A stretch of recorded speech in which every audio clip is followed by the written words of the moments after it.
सदा सर्वदा योग तुझा घडावा, तुझे कारणी देह माझा पडावा. उपेक्षू नको गुणवंता अनंता, रघुनायका मागणे हेची आता. आदौ राम तपोवनादिगमनं हत्वा मृगं कांचनं, वैदेही हरणं जटायुमरणं सुग्रीव संभाषणं. वाली निर्दलनं समुद्रतरणं लंकापुरी दाहनं, पश्चाद् राम कुंभकर्ण हननम एतद्धि रामायणम. जय जय रघुवीर समर्थ. आदिनारायणं विष्णुं ब्रह्मण्यं च वसिष्ठकम्. आदिनारायणं विष्णुं ब्रह्मण्यं च वसिष्ठकम्. आदिनारायणं विष्णुं ब्रह्मण्यं च वसिष्ठकम्. जय जय रघुवीर समर्थ. जय जय रघुवीर समर्थ. रामांचे वेगवेगळे प्रश्न चालले आहेत. राम वेगवेगळे प्रश्न विचारतायत आणि त्यांनी मी प्रश्न विचारतो असं म्हटल्याबरोबर आपल्या मनाला आनंद होतो. असं वाटतं की कुठेतरी आपला प्रश्न या ठिकाणी मिळणार आहे. या प्रकारचं त्यांनी असं म्हटलं की मी आता काही प्रश्न मला पडलेत असं म्हटल्याबरोबर आपल्याला आपले कान टवकारतात आणि कान टवकारून आपण बघतो की अरे आपल्यासाठी जर एखादा प्रश्न नसेल किंवा आपल्या ज्या प्रश्नांची मनातल्या मनातही जी मनात मी बोलू शकले नाही अशाही प्रश्नांची कदाचित उत्तरं मिळून जातात.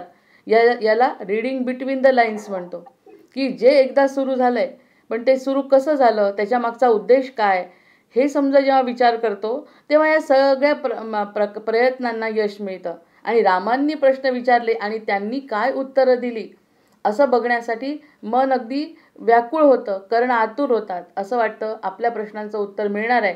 थोडेसे 2 ओळी मागच्या घेते कारण मागच्याशी संबंध आहे त्याचा. पुढच्याशी जगरूपी स्वप्नाची अपूर्वता. आपण म्हणतो स्वप्न वाईट आहे आणि हे जग स्वप्न आहे असं जेव्हा आपण म्हणतो की हे स्वप्न आहे, मिथ्या आहे, एकदम असं म्हटलं तर पटत नाही. पण प्रत्यक्षात कसं मिथ्या आहे हे त्या लीला राणीच्या पूर्ण गोष्टीवरून आपल्याला समजलं आहे की ना वेळेचं बंधन, ना स्थळाचं बंधन, ना देहाचं बंधन. म्हणजे काहीच गोष्टी त्याला अडवत नाही सूक्ष्म रूपाला, हे आपल्याला कळलं आहे. पण तरीही आता म्हणतात ते जगरूपी स्वप्नाची अपूर्वता. आता आपण स्वप्नाला म्हणत होतो की स्वप्न मिथ्या आहे, पण जे स्वप्न पडतं त्याची अपूर्वता काय आहे याचा संबंध आता पुढच्या प्रश्नाशी आहे. रामा, भ्रांतीतल्या किंवा स्वप्नावस्थेतल्या वस्तू सत्य आहेत अशा समजुतीने वागलं असं मग काय होईल की जे स्वप्नामध्ये दिसलंय मला ते जर मी सत्य मानलं त्यापासून इष्ट किंवा अनिष्ट परिणाम झाल्यापासून राहणार नहीं. हमने वो सपने में देखा है, जो कुछ हमने सपने में देखा है वो अगर सत्य माना, उठने के बाद भी जागृति में भी अगर हमने वो स्वप्न माना तो उसका परिणाम अच्छा और बुरा दोनों भी हमारे जीवन पर पड़ेगा कि नहीं. हमने स्वप्न में देखा है एक बात, और वो जागृति में अगर हम ध्यान में रखेंगे तो उसका परिणाम विचारों के द्वारा हमारे जीवन पे होगा. इष्ट और अनिष्ट दोनों भी परिणाम होंगे. पाचोळ्यावर पाऊल पडून आवाज झाल्याबरोबर स्वप्न म्हणजे कसं आहे बघा. एखाद्या जंगलामध्ये जातोय आणि खाली पानं पडली आहेत, गळून पडलेली पानं, त्याचा आवाज होतोय आणि त्याचा आवाज झाल्यानंतर भूत आले म्हणून वेडेवाकडे धावत सुटणाऱ्याला गड्ड्यात पडून दुखापत होण्याचा प्रसंग येतो. अगर वो वहाँ से दौड़ पड़ा कि ये भूत आया, ऐसे करके अगर वो दौड़ पड़ा, वो दौड़ते समय उसने कुछ भी नहीं सोचना कैसा दौड़ना है, कहाँ जाना है, एकदम झट से दौड़ना अगर शुरू किया तो खड्डे में गिरने वाला है वो, क्योंकि वहाँ पे उसका कोई विचार नहीं है. कैसा जाना, कहाँ जाना, क्यों जाना, ये कुछ भी विचार उसके मन में नहीं रहते, क्योंकि वो जो पत्ते गिरे हैं सूखे वाले उसको वो भूत समझ रहा है. अगर वो भूत समझ रहा है तो दौड़ने लगता है. आणि स्वप्नातही प्रियजनांचा संयोग झाला तर तो सुखदायकच होतो. वो भूत का देखा तो वो गिर पड़ा. और अगर एखादा अपना प्रिय व्यक्ति हमें अगर सपने में दिखा तो बहुत अच्छा लगता है. वो हमें मिल गया, उसका संयोग हो गया, वो मुझे मिल गया, मुझे दिख गया. उसका परिणाम दिन भर रहता है. क्यों रहता है? क्योंकि वो जो सपने में देखा वो सत्य लगा इसलिए उसका दुख भी हुआ और उसका सुख भी हुआ. क्योंकि जो अच्छा है वो सुख हुआ, जो बुरा है उसका दुख हुआ. पण ज्ञात्याच्या दृष्टीने हा आनंद आणि भीती सर्वच मायेचा मिथ्या विलास आहे.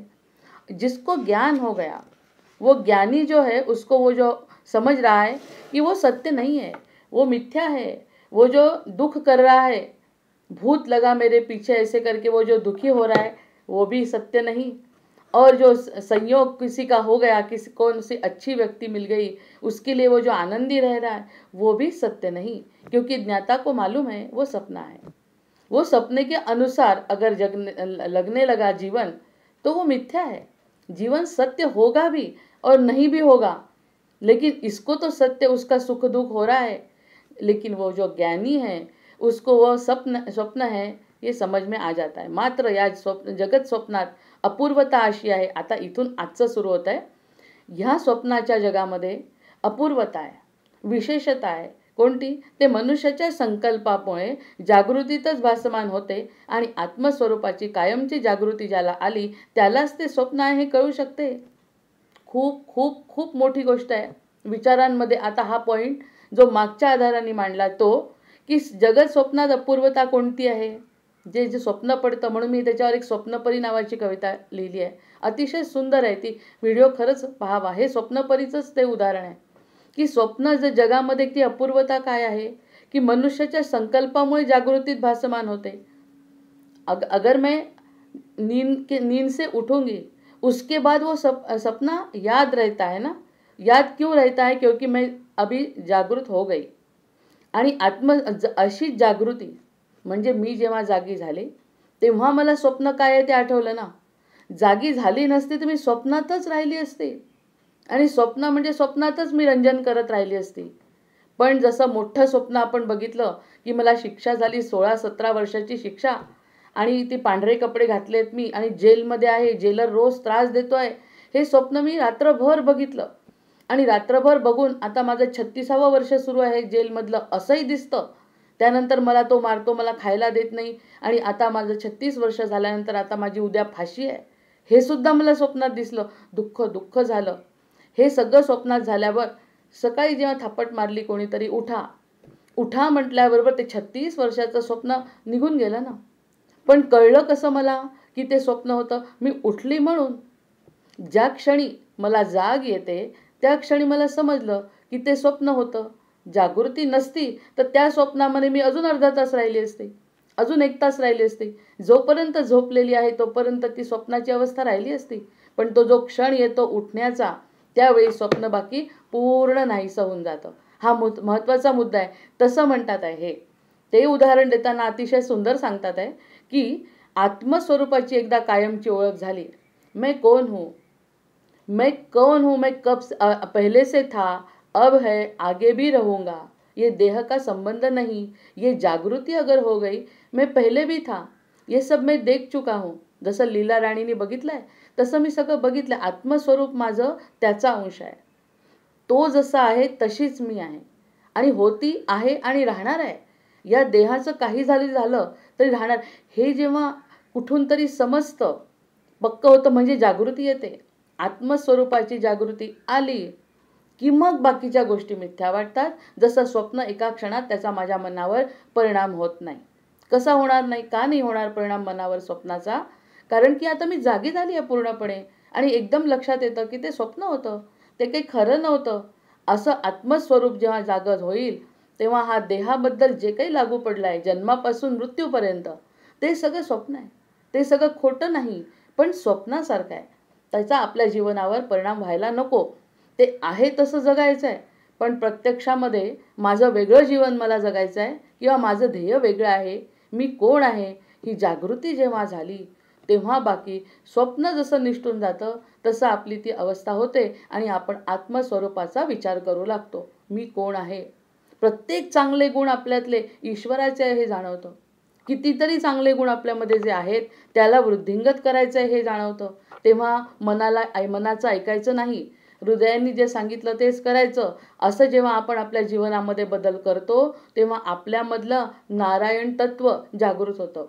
हे समजण्यासाठी आधी नरक आहे, मी कोण आहे हे समजायला पाहिजे। म्हणजे फक्त ईश्वरी तत्वाची जाणीव झाली की ईश्वरी तत्वच बाहेर पडणार आहे। हे जेव्हा जागृती अवस्था येते, जसं आपण झोपेत स्वप्न पाहतो।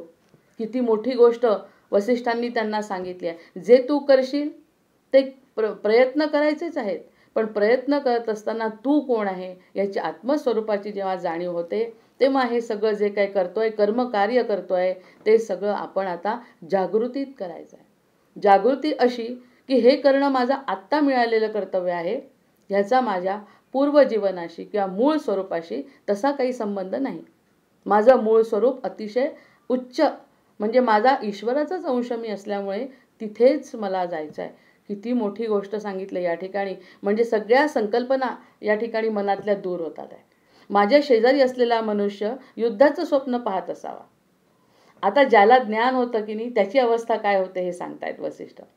माझ्या शेजारी असलेला मनुष्य युद्धाचं स्वप्न पाहत असतो आणि त्यातील योद्ध्यांच्या हल्ल्यामुळे तो क्षुब्ध झाला असं मला दिसतं. म्हणजे ओरडतोय तो की माझ्यावरती सैनिकांनी हल्ला केला, असा शेजारी झोपलेला मनुष्य जर म्हणत असेल आणि मी हे जर पाहत असेल, कारण मी जागृत आहे आणि तो स्वप्नात आहे, आणि स्वप्नामध्ये कोणी लाथा मारतं, कोणी घाबरतं, कोणी ओरडतं, असं जर कोणी शेजारच्या माणसांनी माझ्या केलं, तर तेव्हा त्याची जी अवस्था मला कळते ती मिथ्या आहे. म्हणजे मला हे कळतं हे ओरडणं खोटं आहे त्याचं. तो ओरडतोय कारण तो स्वप्नात आहे हे मला कळतं. म्हणजे किती स्टेप बाय स्टेप पुढे सांगतात आहे ते, की जो ज्ञानी आहे तो जागृत आहे. जागृत असल्यामुळे स्वप्न आणि खरं काय ते त्याला समजतं आहे. एखादा माझ्याजवळचा माणूस किंवा व्यक्ती जर झोपेमध्ये ओरडत असेल किंवा झोपेतच आनंदी होत असेल, की त्याचं लग्न झालं असं त्याला दिसलं आणि त्या लग्नामध्ये तो स्वतःच्या वरातीत त्याच्या घोड्यावर बसलेला असेल असं त्याला दिसलं आणि तो आनंदी असेल, तर त्याच्याकडे बघून मी हसेन. कारण अरे बाबा ते स्वप्न आहे, प्रत्यक्षात तू झोपलेला आहे. असं जेव्हा मी म्हणेन योद्ध्याच्या मला दिसते तेव्हा त्याची अवस्था मिथ्या आहे हे मला कळलं. हे कळणं सगळ्यात महत्त्वाचं आहे. मी आणि तो काही वेगळा नाही. मी स्वप्नात काय करतो ते मला कळतं, त्यांनी स्वप्नात काय केलं ते मला कळतं, त्याला मी हसते म्हणजे मला त्याचं ज्ञान आहे. मग त्याप्रमाणे ब्रह्मदेवाची ही सृष्टी अज्ञानी जीवांना सत्य भासून ते क्षुब्ध होत असले, अज्ञानी जीवांना ती सत्य वाटते होत असले तरी तत्वज्ञानी पुरुषांच्या दृष्टीने तिला सत्यता नाही. तत्वज्ञानी लोकांच्या दृष्टीने याला सत्यता नाही. आता हे आपल्याला नाही कळलं, हे अगर हमें नहीं समझा, ध्यान में नहीं आया, ये जो लोग बोल रहे हैं ये हमें ध्यान में नहीं आया, लेकिन वो मानते हैं, ये अगर हमें समझ में आया तो उनको फॉलो करना, महाजनों ये न गतस्स पंथा, उनके पीछे जाना ही हमारा कर्तव्य है, क्योंकि वे सत्य मार्ग के पथिक है.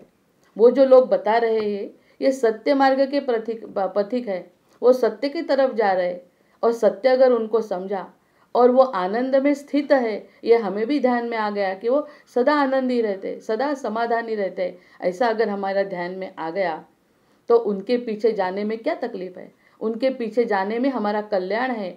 अगर नहीं भी समझ में आया तो भी हमें उनको फॉलो करना है, क्योंकि वो लोग जो बता रहे हैं ये हृदय से बता रहे. मग त्यांना हसू येतं, जसं ज्ञानी पुरुषांना हसू येतं किंवा एखादा जागृत असेल, ते ज्ञान आणि अज्ञानाची गोष्ट सोडा. मी जागी आहे आणि एखादा झोपलेला बघत असेल आणि तो त्या गोष्टी करत असेल, हसत असेल किंवा दुःखी होत असेल, मी जागी आहे, त्याला हलवते, उठ, ते स्वप्न आहे, आणि हसते आधी आणि नंतर त्याला हलवते, हे काही खरं नाही. तसे ज्ञानी आपल्याला हलवतात आणि तो अज्ञानामध्ये हे जे सगळं समजतोय ना ते सगळं अज्ञान आहे तुझं, प्रत्यक्षात तसं काही नाही. असं जेव्हा म्हटलं त्याचं उदाहरण गीतेमध्ये दिलेलं आहे की अर्जुनाला वाटतंय मी मारतो, ते म्हणे सगळं स्वप्न आहे, त्या प्रत्येकाला मी मारून ठेवलं आहे.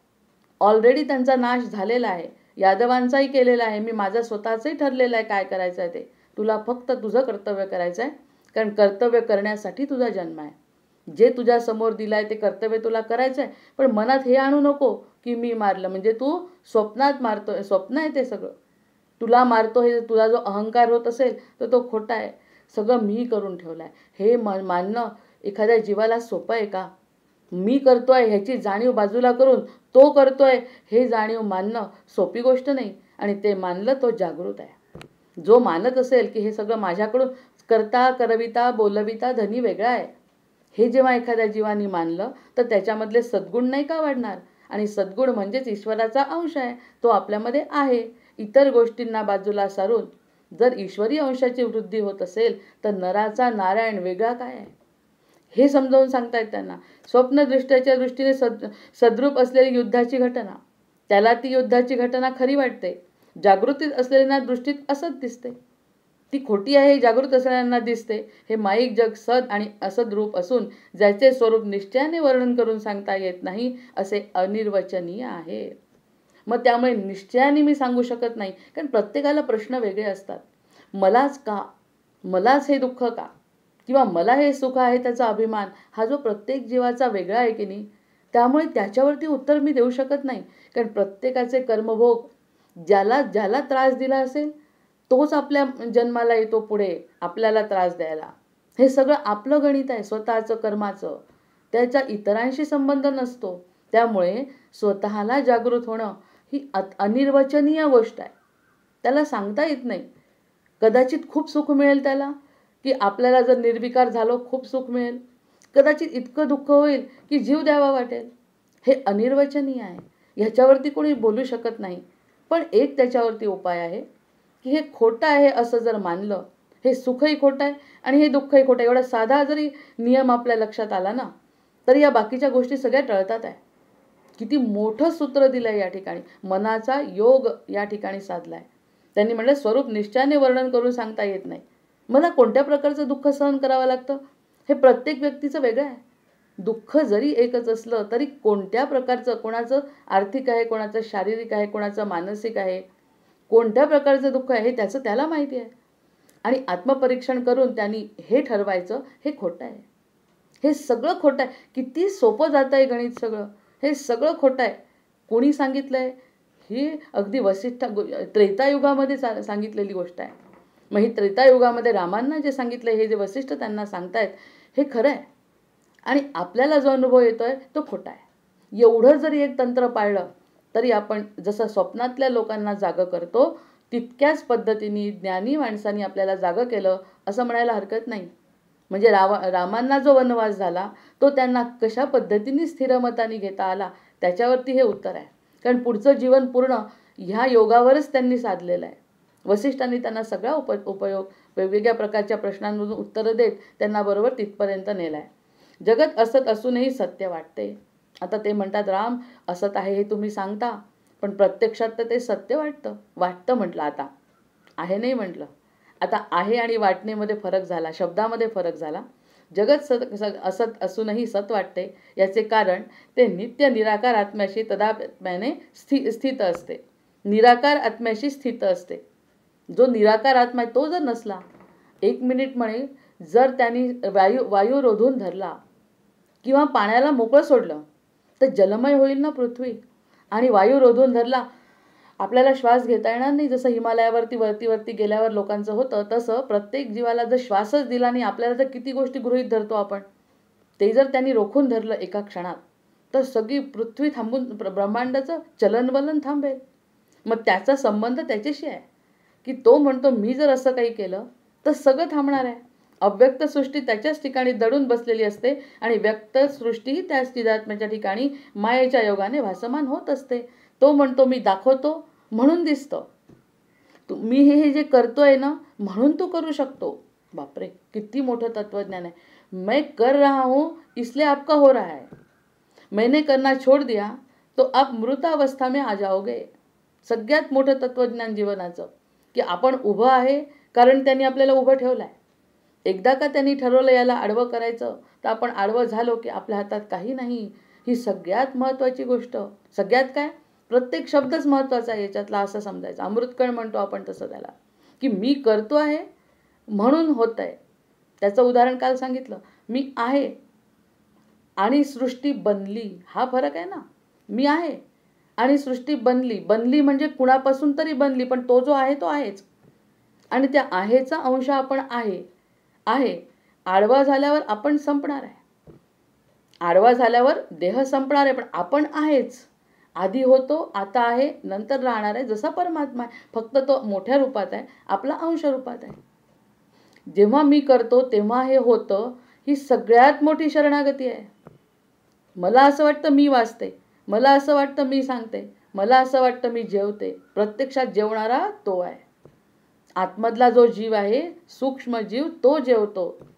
कानाने ऐकतो, तेही कान ऐकत नाहीत. त्याच्या मागे जे इंद्रिय आहे, कर्णेंद्रिय, ते ऐकतं. त्याला चालवता धनी तो आहे. तो जर आडवा झाला तर हे तेव्हा कुठे हे असत्य आणि सत्य पटलं. मला असं वाटतं बऱ्याच संकल्पना या ठिकाणी बऱ्या झाल्या की चिदात्म्याच्या ठिकाणी मायेच्या योगाने भासमान होतो. योग आहे त्याचा सुद्धा, भगवंताचा सुद्धा मनाचा संकल्प आहे की अशी अशी पृथ्वी. त्यांनी एकदा का ठरवलं या क्षणी पृथ्वीला जर विनाश करायचा तर करू शकतो की नाही याचा विचार कर. 1 सेकंदात आपलं घर आडवं होऊ शकतं. जर घरामध्ये खाली पृथ्वीला जर छेद गेला, भूकंप झाला, आपण आडवं होऊ शकतो. हे सगळं होऊ शकतं. पूर्णच्या पूर्ण सृष्टी एका क्षणात नष्ट होऊ शकते. पण तो करत नाही आहे. जो रामांचा संवाद आहे समुद्रांशी, ते विसरले होते रामसुद्धा 2 क्षण की मला काही असं करायचं आहे, मला समुद्र रंगायचं आहे आणि हा ऐकत नाही. हे तर विसर पडला समुद्राला आपण काय वचन दिलं आहे ते विसर पडला आणि ते चिडले. चिडल्यावर समुद्राने त्यांना जेव्हा आठवण करून दिली, एका क्षणात जागृत झाले. समुद्रा तुझं बरोबर आहे, तू जर तुझी मर्यादा ओलांडली तर काय होईल हे मी विसरलो. रामांसारखे जर विसरतात तर आपली गती काय आहे. आपण हे होणारच आहे. पण हे सांगतात त्याच्यामुळे आपल्याला गोष्टी कळतात की खरंच आहे. समुद्राने जर त्याची मर्यादा ओलांडली म्हणजे माया जी भगवंताची आहे तिने जर मर्यादा ओलांडली तर आपलं काय अस्तित्व आहे या ठिकाणी. असं जेव्हा समजलं तेव्हा तोही तोच आहे. मायेच्या रूपाने म्हणजे मी आहे. उदाहरणार्थ सोनं आहे, सोन्याचे दागिने बनतात. सोन्याचे दागिने वेगवेगळे मिळू शकतात. अंगठी होते, मंगळसूत्र होतं, कानातले होतात, सगळं होतं. पण त्यातलं सोनं मूळ तसंच असतं. मातीचा घडा बनवतो, मातीचा घडा बनवल्यावर माती तीच असते. फुटला तरी माती मातीच राहते. घड्याचं स्वरूप बदलतं. तसं व्यक्तीच्या जीवनात स्वतःचं स्वरूप बदलत राहतं. फक्त प्रत्यक्षात तत्व तेच आहे. प्रत्यक्षात तेच तत्व. मागे कदाचित पोपटाच्या अवतारात असेल आपण, आता मानवी जीवन मिळालंय भाग्यानी. पुढे कदाचित आपली एक तर मुक्ती होऊ शकते हे कळल्यावर, अन्यथा पुनरपी जन्म जसे आपण विचार करू तसं जीवन देण्याचा संकल्पच आहे भगवंताचा. तुम्ही जसा संकल्प कराल तसं जीवन तुम्हाला मिळवायचं आहे का हा प्रश्न आपला आहे. इतकं स्पष्ट उदाहरण या ठिकाणी दिलं आहे. या मायेच्या योगाने भासमान होते आणि माया आवश्यक आहे. माया जर नसेल तर आपल्याला जागृती येणारच नाही. जोपर्यंत मायेचे अनुभव घेत नाही तोपर्यंत जागृती कशी येणार आहे. स्वप्न पाहिल्याशिवाय जागृती कसं होणार आणि स्वप्न खोटं होतं हे कसं कळणार. त्यामुळे माया आवश्यक आहे. जसं रामांनी ती लीला केली आहे समुद्राच्या समोर, तशी ही लीला आहे. व्यक्त आणि अव्यक्त, साकार आणि निराकार, व्यक्ती आणि जाती या साऱ्यांच्या रूपाने तेच एक ब्रह्म नटलेले आहे असे समज. आता एक गोष्ट तू समजून जा की हे सगळं जे दिसतंय भरला घनदाट हरी दिसे असं जे संत म्हणतात त्यांना हे तत्व कळलं आहे की प्रत्यक्षात सत्य काय आहे आणि असत्य काय आहे. ह्यामध्ये कोणताही बदल करायचा नाही आपल्याला. वागण्यामध्ये फक्त बदल करायचा आहे, चित्तामध्ये बदल करायचा आहे. बाकी सगळं जसं तसं राहणार आहे. आधी होतं, आता आहे, नंतरही आपल्या नंतरही समुद्र राहणार आहे. आपण बघतोय म्हणजे आत्ता तो समुद्र आत्ता आलेला नाही, तो पूर्वीपासून आहे. मग ह्या सगळ्या गोष्टी जेव्हा जाणवतात तेव्हा तो काय म्हणतो, सगळ्यात महत्त्वाची गोष्ट म्हणजे की तुला हे लक्षात घ्यायचं आहे की मी केलेली आहे, मी आहे आणि ही सृष्टी बनलेली आहे. त्याच्या बनलेल्या लोकांनी आपल्या स्वतःच्या नादात राहू नये. ज्यांनी बनवली त्याच्या नादात राहावं. हा सरळ सरळ भाग आहे. जशी भावना तशी प्रतीती. आपण जशी भावना करू, म्हणून भावना करण्यासाठी एक ग्रंथ वाचतो आपण की तशीच भावना व्हावी जशी मला अपेक्षित आहे. प्रत्यक्षामध्ये मला न कळता भावना करते, माझ्या पंटूचं लग्न पाहावं. ही जी भावना माझ्या मनात का निर्माण होते, कारण हे जगत सत्य वाटतं. मी असल्याशिवाय होणारच नाही असं वाटतं. मी जर नसली तर नातवाचं कसं होईल, ही जी भावना मनामध्ये असते. मी नसली माझी कंपनी चालणार नाही, मी जर नसली तर निरूपण होणार नाही. अशा काही ज्या मनात पक्क्या झालेल्या भावना आहेत त्या भावनामुळे आपण तसं वागत राहतो. मग भावनाच बदलून टाकायची, थिंकिंगच बदलायचं. जशी भावना तशी प्रतीती. जैसा हम सोचेंगे वैसा बनेंगे. जैसा हम सोचेंगे, किती म्हणजे व्हॅल्युएबल गोष्ट आहे. प्रत्यक्षात आपण तसंच बनलो. मग म्हणून तर अज्ञान आहे. आपण जसं विचार केला तसं आपल्या समोर मिळालं. मग ती चूक काय आहे. आता विचार बदला. ते म्हणतात आता मी सांगतोय ना, मग आता विचार बदला. जशी प्रतीती तसा प्रयत्न. मग एकदा का तसं हमें समझ में अगर विचार हमारे बदल गए तो वैसे अनुभव आएंगे. जैसा अनुभव आएंगे वैसा प्रयत्न हम करेंगे. जैसा अनुभव आएगा, अगर हमें लगा कि अच्छा लग रहा है, ये मार्ग में अच्छा लग रहा है, कुछ तो भी अलग मिल रहा है, कुछ तो भी अलग जो अभी तक नहीं मिला वो मिल रहा है। ये अगर अनुभव आया तो वैसा ही प्रयत्न हम करेंगे, वैसा ही दिन हम बिताएंगे, वैसा ही विचार हम करेंगे, प्रयत्न करेंगे, अनुभव लेंगे। अगर हम विचार करेंगे तो, जो नहीं विचार करेगा वो वही वही करते रहेगा, जैसा असत में रह के स्वप्न देखने वाला मनुष्य रहता है। ही मूलभूत तत्वे ध्यानात घेऊन प्रयत्न केला असताना मोक्षरूपी इष्टफल दूर नाही। आता तर मोक्ष मिळतो म्हणतात। आता या ठिकाणी वसिष्ठांनी त्यांना सांगितलंय की मोक्ष प्राप्त होतो। कशामुळे? जशी भावना तशी प्रतीती, जशी प्रतीती तसा प्रयत्न, आणि जसा प्रयत्न तसे फल। फळ सुद्धा तसं मिळत आहे। जसा विचार तशी प्रतीती, जशी प्रतीती तसा प्रयत्न, जसा प्रयत्न तसे फल। म्हणून आपल्याला हे जे दुःखाचं फळ मिळालंय की नाही, आता सध्या जे दुःख आपण भोगतोय, नरजन्माला येऊन सुद्धा दुःखी आहे। खरं म्हणजे बाकीच्या योनींपेक्षा योनी आपली श्रेष्ठ आहे, सर्व दृष्टीने बुद्धी आहे, आपल्याजवळ सगळं काही आहे, इतरांजवळ नसल्यापेक्षा पण आपल्याजवळ जास्त आहे, पण तरीही दुःखी आहे। पण म्हणून हे दुःखाचं फळ आपल्याला मिळालं आहे। इतकं सगळं असून जर दुःखी असू, म्हणायचं काय आहे? कृतज्ञ मी, कृतार्थ मी, असं म्हणायचं आहे। प्रत्यक्षात आपण म्हणतो माझ्यासारखी भिकारी मी, इतकं दुःख आहे, इतका त्रास आहे, इतकं वाईट आहे। किती वाईट शोधतोय आपल्या जीवनामध्ये आपण, जितकं वाईट शोधू वाईट सापडणार। जर चांगला प्रयत्न केला, विचार केला, चांगले अनुभव येतील। जसा विचार करू तसं, म्हणजे सगळं आपल्यावर सोडून दिलंय। आणि आपल्यावर सोडत असताना एकदम विनाकारण नाही सोडून दिलं, आधार दिलाय। ह्या सगळ्या लोकांनी आधाराने सांगितलंय की या सगळ्या गोष्टी कशा मिथ्या आहेत। स्वप्नाकडे बघताना आपण कसं हसतो, तसं आम्ही लोक तुमच्या गोष्टींकडे हसतो। त्यामुळे तशी भावना करा, तसं फळ मिळेल। आणि फळ काय मिळालंय? सध्या दुःख मिळालं आहे की नाही आपल्याला? नाही तर कशाला? जर सगळे सुखी असते तर कशाला हा विचार केला असता? कुठे ना कुठे काहीतरी दुःख शल्य आहे। ते शल्य, ती भावना, त्या सगळ्या प्रकारच्या संकल्पना मनातल्या नष्ट करा, पूर्ण मनातल्या संकल्पना नष्ट करा।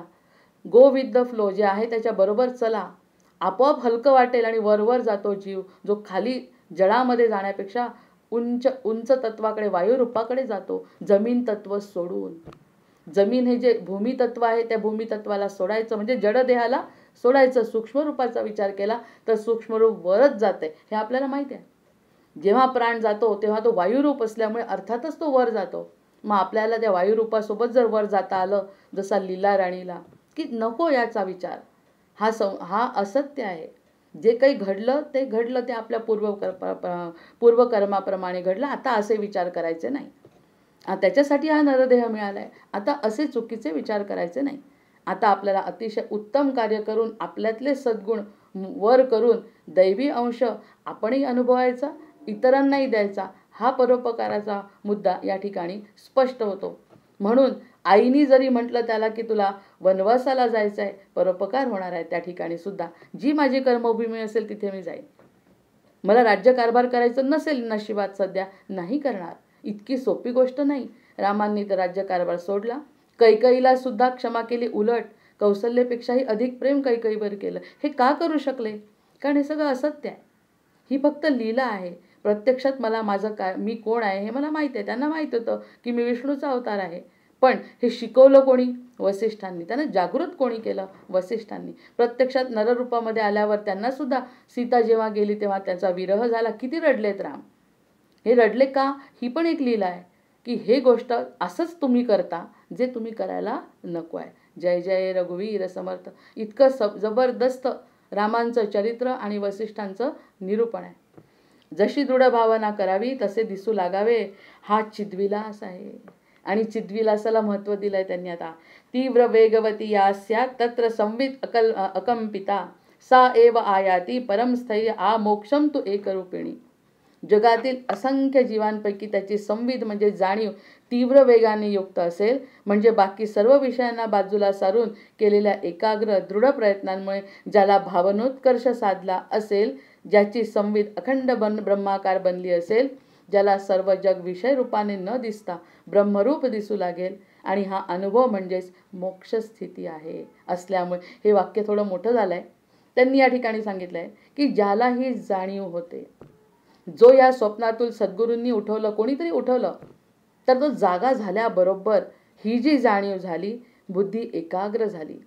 हमें समझ में आ गया अभी कि हम सुखी कब बन सकते हैं, सुख किस चीज में है और दुख किस चीज में है, ये अगर हमें समझ में आ गया, वो जो भावनोत्कर्ष म्हटलाय त्यांनी, भावनेचा उत्कर्ष, भावना आता खाली नाही राहिली आहे जमिनीवर, आता भावनेचा उत्कर्ष त्याचा झाला, तेव्हा मग अखंड ब्रह्म, हे सगळं ब्रह्म मंडलाकार आहे असं जेव्हा त्याला वाटलं, चुकीचं जरी घडलं तरी.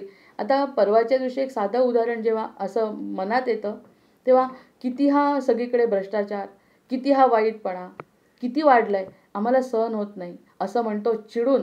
म्हणजे मोठ्या समाजकार्यासाठी म्हणा, देशकार्यासाठी म्हणा, जर मनामध्ये असं आलं की किती चांगले लोक असताना सुद्धा हे वाईट लोक राज्य करतायत आणि आपल्या सगळ्या जीवांना त्रास देत आहेत, असं जेव्हा वाटतं, तेव्हा लागलीच पुन्हा रामायण म्हणा, महाभारतामध्ये उत्तरं मिळतात की जेव्हा हे प्रसंग घडले, जेव्हा रामायण आणि महाभारत घडलं, रावणाचं वाईट वागणं वाढलं आणि कौरव जेव्हा किती होते, 5 होते आणि हे किती होते, 100 होते. मग 100 जास्तच होते की नाही. म्हणजे जेव्हाही पाहिलं पर्सेंटेज वाईटांचं जास्त असतं, पण कुणीतरी असे सद्गुरू येतात आणि असे कार्य करतात की त्या लीलावतारामध्ये ते श्रेष्ठ ठरतात. मग ते श्रेष्ठ ठरत असताना त्यांची मानसिक स्थिती भांडण्याची किंवा दोष काढण्याची नसते, ते शांत असतात. त्यांना वरून आदेश आलेला असतो आणि वरून आल्यानंतर ते तसं तसं कार्य करतात. मग त्यांना कुणीही अडथळा करत नाही, पण ती स्थिती यावी लागते.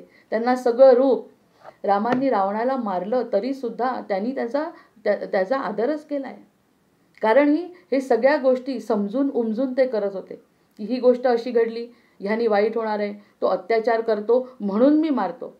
प्रत्यक्षात त्या व्यक्तीचा तिरस्कार मनात नाही आहे, बिलकुल तिरस्कार नाही आहे. कृष्णांच्या बाबतीत तसंच आहे. कृष्णांनी जेव्हा सगळ्यांना संपवलं, हे सगळे वाईट वागतात, त्यांना त्यांच्या कर्माची फळं द्यायची आणि मोकळं व्हायचं, मी स्वतः सुद्धा यातून मुक्त होणार आहे, यादवांना सुद्धा मुक्त करणार आहे, कारण त्यांची कर्म वाईट आहेत, त्यामुळे मी त्यांना संपवतो आहे. आमचा काही त्याच्याशी संबंध नाही, त्याच्या कर्माप्रमाणे तो मरणार आहे. म्हणजे हे सगळं जग चांगलं असो का वाईट असो, ब्रह्मरूपाने बघतायत ना ते लोक, जे विशेष काही करतायत ते आपल्यासारख्यांना वाईट दिसतं, कारण आपण नकारात्मक विचार करतो. पण आपण आपल्या वृत्तीत स्थिर राहून आपल्याकडून जास्तीत जास्त चांगलं करता येईल असा आपला आत्म्याचा उत्कर्ष, ह्या भावनोत्कर्षात जे असतात त्यांना तो अनुभव म्हणजेच ती मोक्ष स्थिती आहे म्हणतात.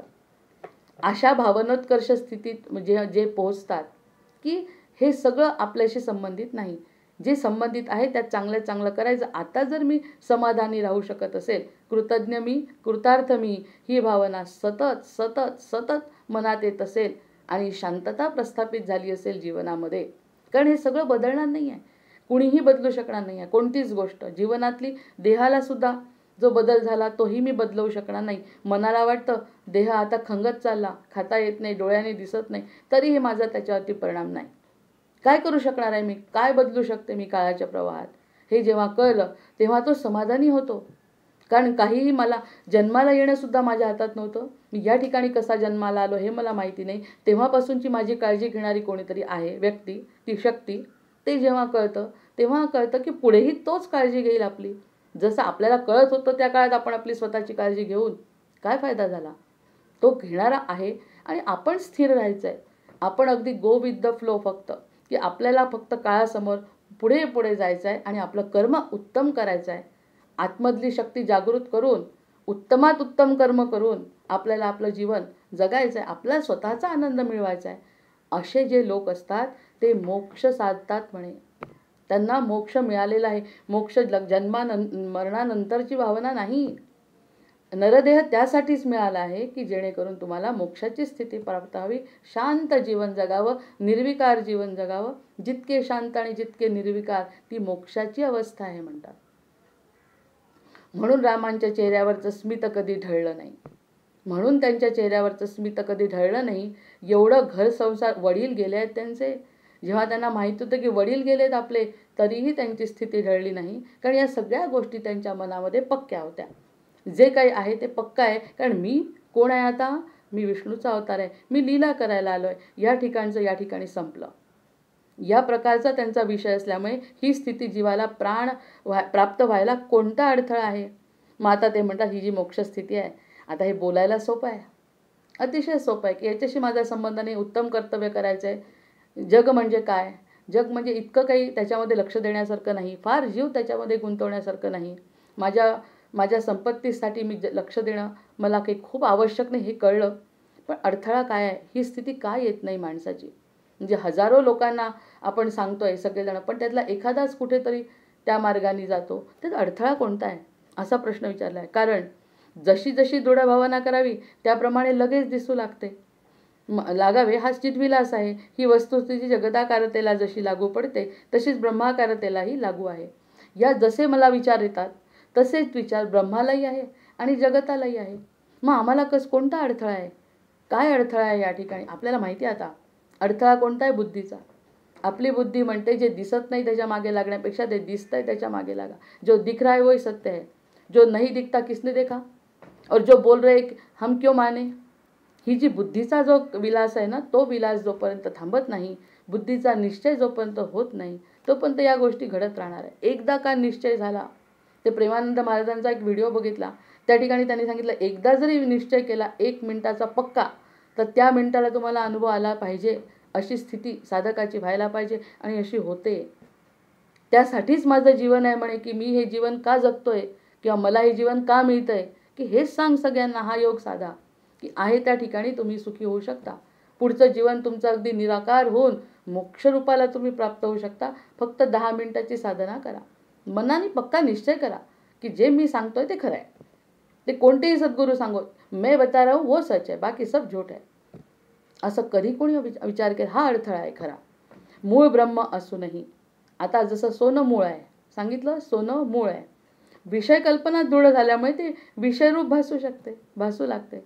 आता सोनं आहे हे विसरलो आणि माझा गळ्यातला अलंकार खरा आहे असं वाटायला लागतं. मग तो अलंकार खरा, मग अलंकारावरती प्रीती जडते. सोनं म्हणजे मातीच्या घड्यावरती प्रीती. मातीचा घडा तो फुटला नाही पाहिजे, ती माती दिसत नाही त्यातली, तो घडा दिसतो ज्यावेळी. तर ते ब्रह्म खरं आहे, ब्रह्म आहे. पण विषय कल्पना, त्याच्याबद्दलच्या ज्या कल्पना आहे ना, की माझं घर, माझा जन्म, माझा व्यवसाय, माझे लोक, माझी बुद्धी, माझं शिक्षण, ह्याच्यामध्ये जेव्हा ती विषय कल्पना आपण जशी करू तसं दिसतं. ही देवाची लीला आहे. तुम्ही जसा विचार कराल तसं दिसतं आणि तसा विचार सोडला तर सुटतो सुद्धा. असं काही नाही दिसत राहिला आणि दिसत राहिला एका क्षणात सुटतो म्हणतात. तो योग आहे. वाटतोय ना, एकदा वाटू द्या, फक्त जाणीव होऊ द्या. फक्त या गोष्टीची जाणीव झाली की व्यक्ती तसाच वागायला लागतो. कारण त्याच्यावरती तसे विचार तसे करतात तो. मग ते मूळ ब्रह्म असूनही विषय कल्पना दृढ झाल्यामुळे, म्हणजे पोटात असताना आपण सोहम सोहम म्हणून देवानी पाठवलं तेव्हा अगदी पक्क सांगितलं होतं देवानी, विसरू नको बरं मला, तू माझा आहे, बाकी सगळं तुला पुढे दिसेल. तुझी आई दिसेल, तुझे वडील दिसतील, तुला तुझी शेती दिसेल, तुला सगळं ते नको बघू बरं. ते कर्तव्य म्हणून कर, ते बघू नको त्याच्याकडे. मी आहे तुझा. आणि जसा पोटातून बाहेर पडला कोहम म्हणतो मी कोण आहे, पुन्हा प्रश्नाला उत्तर मिळायलाच पाहिजे म्हणतात. म्हणजे पुन्हा ब्रह्मानी टाकलेल्या जाळ्यामध्ये आपण अडकतो. आणि हे घडतच असतं, त्यात चूक काही नाही. आत्तापर्यंत झालं ते चुकलं नाही, घडतच असतं. रामांच्याही अनुभवाने आपण ऐकलं की राम सीतेसाठी कसे रडले. मग जर प्रत्यक्षात सीता त्यांच्या जवळच होती तर रडली कशाला. पण हे घडतच असतं, घडावं लागतं ते. पण विषय कल्पना जोडलं, विषयरूप भासतात ते. फक्त भासतं असं की राम रडतायत, सीतेसाठी रडतायत किंवा समुद्राला रागवतायत. हे भास 1-2च प्रसंग आहेत त्यांच्या जीवनात. बाकी सगळं तर त्यांचं जीवन असं आहे की लीला म्हणून, लीलेमुळेच ते वागतायत तसं. त्यांना स्पष्ट माहिती आहे की काय पुढे घडणार आहे. आणि हा 18व्या वर्षातला प्रसंग जेव्हा वसिष्ठांच्या समोर बसतात तेव्हा पण त्यांना जरा दुःख झालं आहे आणि दुःखातून त्यांनी हा वसिष्ठांना प्रश्न विचारला आहे. अन्यथा रामांचं जीवन अगदी स्थिर आहे. मग ते तर ब्रह्मविचारांच्या दृढ अभ्यासाने जग ब्रह्मरूपाने अनुभवास यावे, यात काय अर्थ आहे? ब्रह्मविचारांच्या दृढ अभ्यासाने जग ब्रह्मरूपाने अनुभवास यावे, यात काय आश्चर्य आहे? मग असा जर विचार करतो की मायेच्या विचाराने विचार केला तर माया दिसते, मग ब्रह्मरूपाने विचार केला तर ब्रह्म का दिसू नये? प्रश्न किती छान सरळ उत्तर दिलंय. तुम्ही जसा विचार करता, ही माझी आई आहे. आणि त्या सिनेमात दाखवतात तसं एखाद्या वेळेस की त्याचं पूर्ण वय वाढतं, 22 वर्षांनी 22-23 वर्षाचा मुलगा झाला आणि मग सांगतात की ही तुझी आई नाही आहे. असं जेव्हा म्हणतं तेव्हा त्याचं डोळे उघडतात. डोळे उघडतात ही आपली आई नाही. म्हणजे 22 वर्ष आपण काय करत होतो? आपण तिलाच आई समजत होतो. आणि तेच कृष्णांच्या बाबतीत झालं की त्या ठिकाणी देवकीकडून निघाले आणि यशोदेकडे आले. देवकी त्यांना म्हणते की का रे बाबा, माझ्याजवळ नव्हता तुला आठवण, तू मला असा का त्रास दिला? ते सर्वज्ञ आहेत, रामांसारखे नाही आहेत. ते त्याच लीलाच अशी आहे त्यांची पूर्ण रूपाची. ते स्पष्ट सांगतात, मागच्या जन्मी तूच मला वनवास दिला, आठव, तू मला वनवास दिला आणि त्या वनवासाचं फळ म्हणून तुला यावेळेस मी 14 वर्ष दूर गेलो पुन्हा, कारण की तू मागच्या वेळेस कैकेयी होती. असं जेव्हा त्याला सगळं स्पष्ट माहिती असतं, जे काही असतील त्यांचे संकल्पना, आपल्याला कर्माचा सिद्धांत माहिती नाही, पण असं उत्तर त्यांनी दिलं आहे. मग असं उत्तर दिल्यावर त्यांना ब्रह्मरूपाने सगळं भासतं की नाही हे जग, की मला पूर्ण कल्पना आहे हे जग म्हणजे काय. वरती जाऊन आपण खाली जसं बघतो पूर्ण स्पष्ट कल्पना दिसते आपल्याला. जर कुंभामध्ये गेलो आणि तीर्थस्नान करायला गेलो आणि आम्हाला म्हणलं त्रिवेणी संगमामध्ये स्नान करायचं आहे, ते कोणता तरी पट्टा देतात असा, एवढ्या पट्ट्यामध्ये स्नान करा आणि ही त्रिवेणी आहे आणि या ठिकाणी तुम्ही मानतो आपण. आणि ते मानत असताना मनात येत असतं की काय माहिती हा त्रिवेणी आहे की नाही, कोणत्या नदीचा पट्टा आहे, काही माहिती, असं कल्पना येते. आणि तेच जर विमानात गेलो तर विमानामधून जर खाली बघितलं तर स्पष्ट कल्पना येते की त्रिवेणी संगम कुठे आहे. मग हे वरून बघण्याची जी दृष्टी आहे ती ब्रह्मदृष्टी आहे. वरून बघायचं. वरून म्हणजे आपल्या जीवाच्या याच्या अंतरातून जो सूक्ष्म रूपाचा जो देह आहे त्या दृष्टीने जर बघितलं तर मग समजतं हे आयुष्यात 100 वर्षाचं आयुष्य काही विशेष नाही. आपण पूर्वीसुद्धा जगलो आहे, भलेही ते काय जगलं माहिती नाही, पण काहीतरी चांगलं केलं आहे म्हणून तर नरजन्म मिळाला. सुख आणि दुःख एकत्र झाल्यावर, पाप पुण्य एकत्र झाल्यावर नरदेह मिळाला आहे.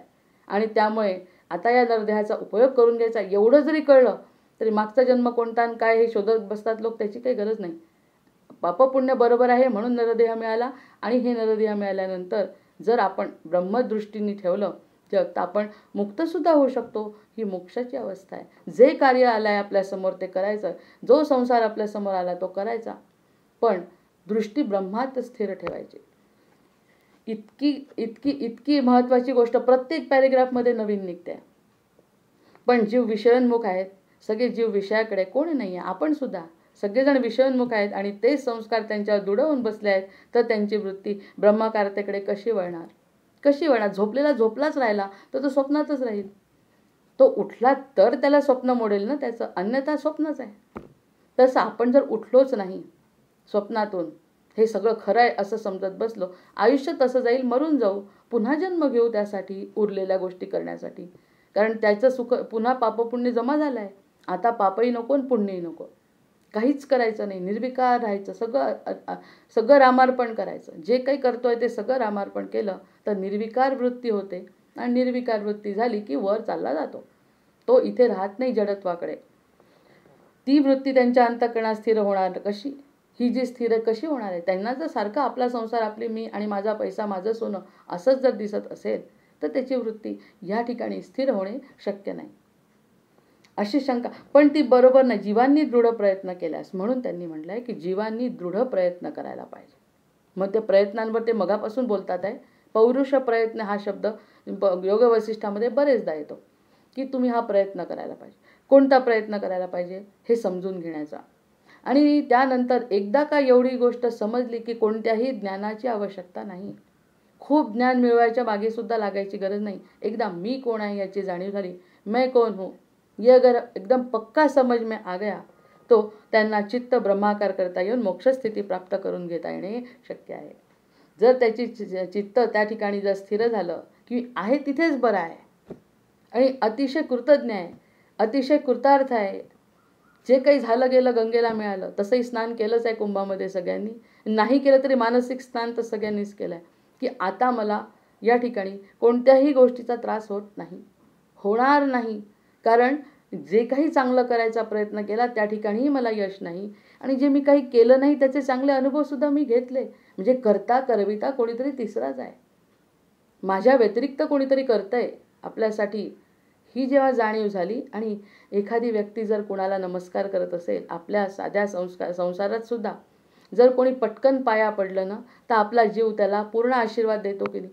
पाया पडणं, शरण येणं हे कोणत्याही जीवाला आवडतं. कौतुक करणं, त्याच्याबद्दल जाणीव ठेवणं, हे जर आपण एखाद्या व्यक्तीबद्दल केलं मुलांनी आईबद्दल, आईनी नवऱ्याबद्दल, गुरूंबद्दल, जे कोणी सांगतात त्यांच्याबद्दल जर आपण असं केलं, तो व्यक्ती भरभरून आशीर्वाद देतो.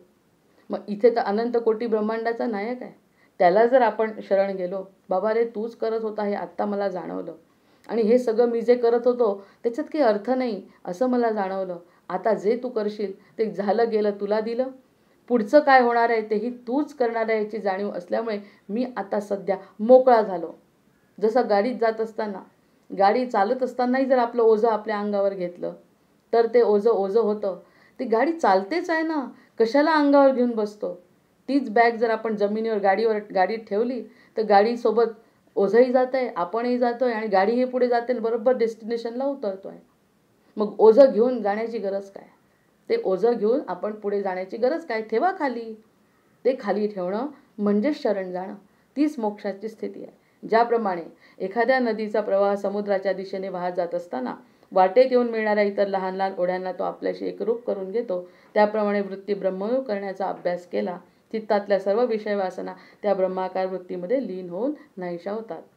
आता सामान्य योग्यतेच्या संसारात घडलेल्या माणसांच्या अंतःकरणाची विषयाकडे ओढ घेणारी वृत्ती आणि ब्रह्माभिमुख वृत्ती बहुधा समान बळाची असते. दोन्हीकडे हे कठीण का जात आहे असं म्हणतात. याच्यावरती थोडंसं जास्त बोलावं लागणार आहे आणि आता वेळ झाली आहे, त्यामुळे या ठिकाणी मी थांबते. जय जय रघुवीर समर्थ. भर्जन भव बीजाचे, अर्जन सुख संपत्तीचे, तर्जन यमदूताचे, राम गर्जन बोला राम राम राम, बोला राम राम राम.